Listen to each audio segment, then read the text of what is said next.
ప్రేక్షకులకు నమస్కారం అండి. పారిజాతం అందరికీ తెలిసి ఉన్నదే ఇది. పారిభద్ర అని కూడా అంటారు దీన్ని. పారిజాతం అంటే అందరికీ ఎందుకు తెలుసు అంటే పూజలో చాలా బాగా వాడుతూ ఉంటారు ఇది. తెలుసు కదండి. చాలామంది చెప్తూ ఉంటారు పారిజాతం చెట్టు నుంచి కోసి భగవంతుడికి పూజ చేయకూడదు అని. నేను ఇదివరకు కూడా ఒక వీడియో చేశాను దీని మీద. మెడిసినల్ వాల్యూస్కి అయితే కనుక రాలిని కాకుండా చెట్టునున్నయే వాడుకోవాలండి.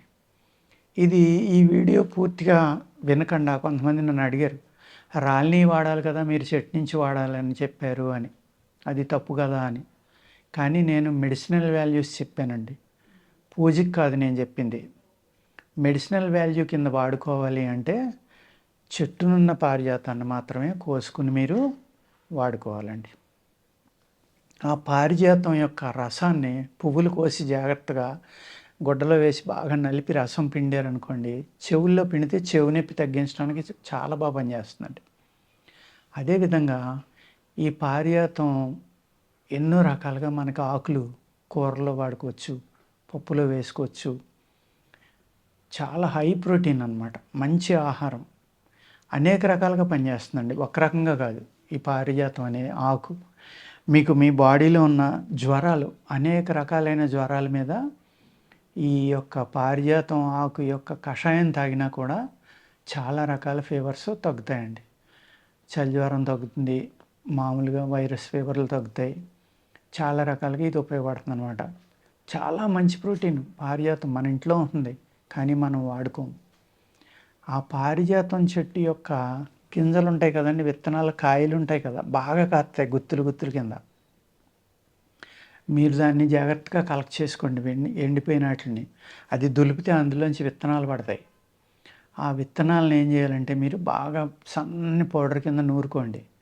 నూరిన తర్వాత అందులో నువ్వుల నూనె కానీ కొబ్బరి నూనె కానీ వేసుకుని ఇంకా బాగా నూరండి. నూరిన తర్వాత దాన్ని ఏం చేస్తారంటే నైట్ పడుకునేప్పుడు మీ స్కాల్ప్కి అప్లై చేసుకుని పడుకోండి.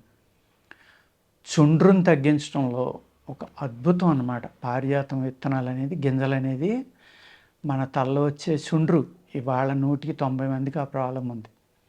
హెల్మెట్లు పెట్టుకోవడం వల్ల అవనివ్వండి, లేకపోతే పొల్యూషన్ పెరిగిపోవటం వల్ల అవనివ్వండి, ఆల్మోస్ట్ అందరూ కూడా తలలో చుండ్రు ఉందండి, దురద ఉందండి, పొట్టు రాలుతుందండి, ఇలా చెప్తూ ఉంటారు.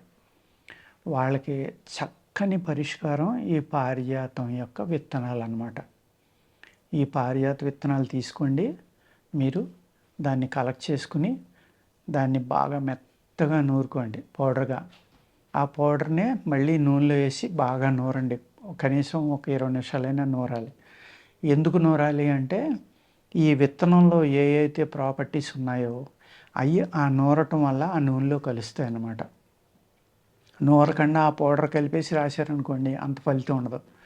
ఎప్పుడైతే నూనె అది కలిపి మళ్ళీ నూరి దాన్ని మీరు తలకు అప్లై చేశారో ఆ సీడ్లో ఉన్న ప్రాపర్టీస్ అన్నీ ఆ నూనెలో మిక్స్ అవ్వడం వల్ల వెంటనే పనిచేస్తుంది అన్నమాట. మీకు వితిన్ 10 డేస్లో మీది తగ్గిపోతుంది పూర్తిగా. ఏదైతే చుండ్రు అంటామో డాండ్రఫ్, ఆ డాండ్రఫ్ని తగ్గించడంలో ఈ పారిజాత గింజలు అనేవి అద్భుతంగా పనిచేస్తాయండి. అర్థమైందండి. ఆహారంగా కూడా మనం దీన్ని వాడుకుంటున్నాం. ఎలాగా? పప్పులో వేసుకుని తినండి, వారానికి 1 2 సార్లు. కీళ్ళ నొప్పులు తగ్గుతాయి, జ్వరాలు అనేది రాకుండా ఉంటాయి. ఎప్పుడైతే వైరల్ ఫీవర్స్ మనకి సిటీలో కానీ లేకపోతే విలేజ్ల్లో కానీ మన చుట్టుపక్కల విపరీతంగా పెరిగిపోతున్నాయో ఆ టైంలో వారానికి 2 సార్లు ఈ పారిజాతం ఆకు అనేది పప్పులో వేసుకుని తినటం మొదలుపెట్టండి. దీని వెనకాల కానీ బయట కానీ ఏమన్నా పురుగులు లాంటివి, చీమగుడ్లు లాంటివి ఉన్నాయేమో జాగ్రత్తగా తీసుకోండి, చూసుకోండి.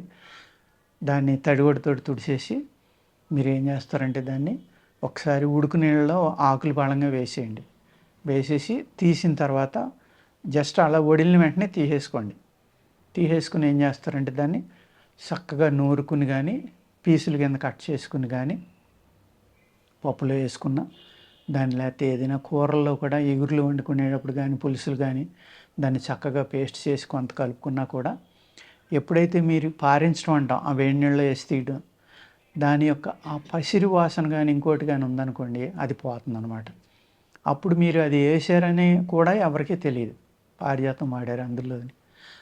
మంచి విటమిన్, ప్రోటీన్ అనమాట. జ్వరాల్ని తగ్గించడంలో చాలా అద్భుతమైన పాత్రను పోషిస్తుంది. అలాగే మీకు శ్లేష్మం తగ్గుతుంది.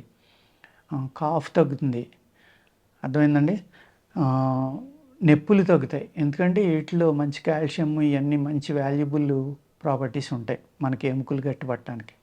అందుకే ఏంటంటే నొప్పులను తగ్గిస్తుంది, జ్వరాలు తగ్గిస్తుంది, కాఫు తగ్గుతుంది, కోల్డ్ తగ్గుతుంది. అలాగే మంచి విటమిన్స్, ప్రోటీన్స్ ఇన్ని రకాలుగా మనకి పారిజాతం చెట్టు పనిచేస్తుందండి. దీన్ని వాడేటప్పుడు ఏం చేస్తారంటే మీరు పువ్వులు వాడేటప్పుడు మట్టుకి చెవిలో పిండుకోవడానికి చెప్పాను కదండి, చెట్టును కోసుకునే సేకరించుకోవాలి.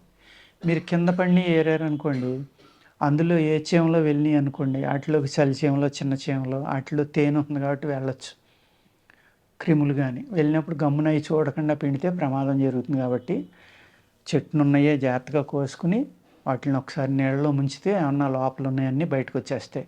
అప్పుడు తీసి నీళ్ళు లేకుండా చక్కగా దులిపేసి గుడతోటి తుడుచుకుని అప్పుడు దాన్ని నలిపితే చాలా రసం వస్తుంది. చెవిలో 3-4 చుక్కలు వేసుకుంటే చెవి నొప్పి చక్కగా తగ్గుతుందండి. ఇన్ని రకాలుగా పారిజాతం చెట్టు పనిచేస్తుంది. ఓకేనండి, నమస్కారం.